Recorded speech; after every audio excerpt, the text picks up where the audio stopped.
আল্লাহ পাক আমাদেরকে এই জন্য সৃষ্টি করেন নাই যে একটা মেয়ের জন্য আত্মহত্যা করে ফেলবে না। একটা একটা মোবাইল ফোন একটা মেয়েকে কিনে দিয়েছেন, তার জীবন নষ্ট করে ফেলছে। যে বাবারা মেয়েদেরকে ফোন কিনে দিয়েছে, জীবন নষ্ট করে ফেলছে, এবং তার মাধ্যমে আরো 10টা ছেলেরও জীবন নষ্ট করছে।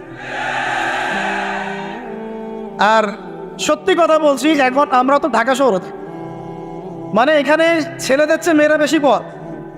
হ্যাঁ, খুব ভালো লাগে ওদের। কি ভালো লাগে?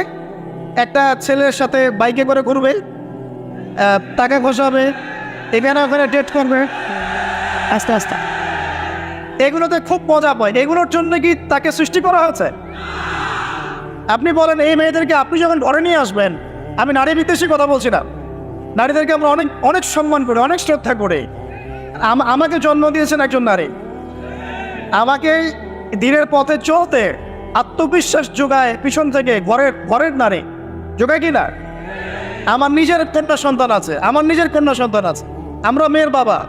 কিন্তু এখন যে টিকটক জেনারেশন মেয়েদেরকে আপনি তৈরি করছেন, ফোন হাতে তুলে দিয়ে ডেটিং করছে, বাইকের পিছনে ছেলের সাথে ঘুরছে, এখানে ওখানে ফ্রি ওপেন সেক্স করছে, কোনোদিন ধর্ষণের শিকার হচ্ছে।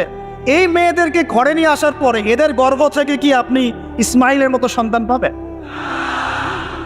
এদের সাথে তোমরাও দেখা যায় যে অনেক সময় প্রেম করতে ভালো লাগে, কিন্তু এই মেয়েদেরকে কেউ বিয়ে করবে না। এ ধরনের নারীদের সাথে মানুষ প্রেম করতে মজা পায়, কেউ সম্মান করে বিয়ে করতে চায় না। করলেও দেখবেন 2-1 বছরের মধ্যেই নাই সেই সব।